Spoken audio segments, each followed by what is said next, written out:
Let's talk about where you should sell your tickets today. If you should sell across multiple platforms or just go with one, maybe even your own site if you have one. So there are like 5 key factors to consider. The first one being the size of your event. So if it's a smaller local event, you should probably stick to one platform. If you have a limited capacity, limited seats, or limited budget to work with, and if you're pretty sure you can sell it out, you should probably just go with one site.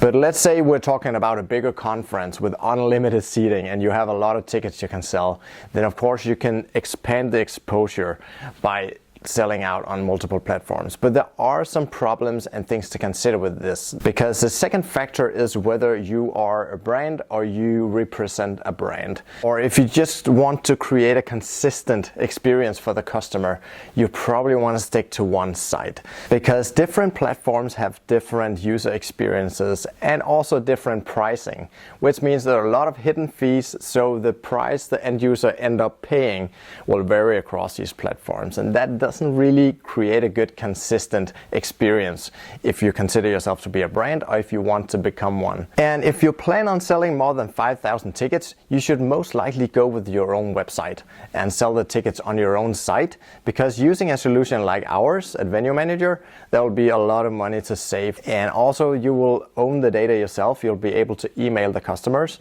You'll have to pay to do that every single time when you use an external partner to sell your tickets. And that's really the third thing you need to think about, is the customer data. Because if you're using external platforms, they will own the customer data. You will have to pay every time you want to email them, if you want to send out communication, if you want to get a hold of them for the next event you have.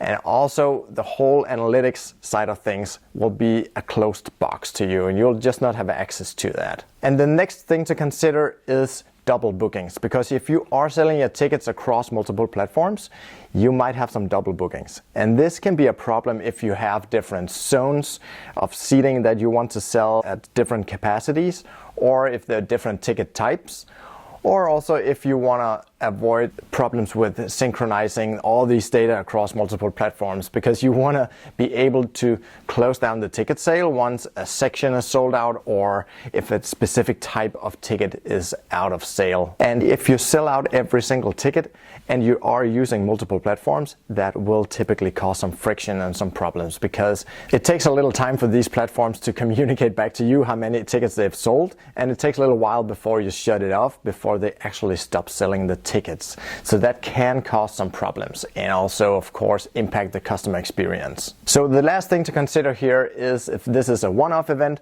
or if you plan on having multiple events. If you have like multiple concerts, or you have multiple sports events, or whatever type of event or venue you're running. If you do offer multiple events, you should most likely go with your own platform, because first you'll own the customer data, which is really key and important, so you can email the customer exactly when you want to, and you'll know all there is to know about the customer. And secondly, it'll be much cheaper for you if you sell like more than 5,000 tickets. And lastly, you'll get much better analytics and data to look into whenever you need to make decisions around your company. Check out Venue Manager if you haven't, and see all the things that we offer. We would love to talk to you.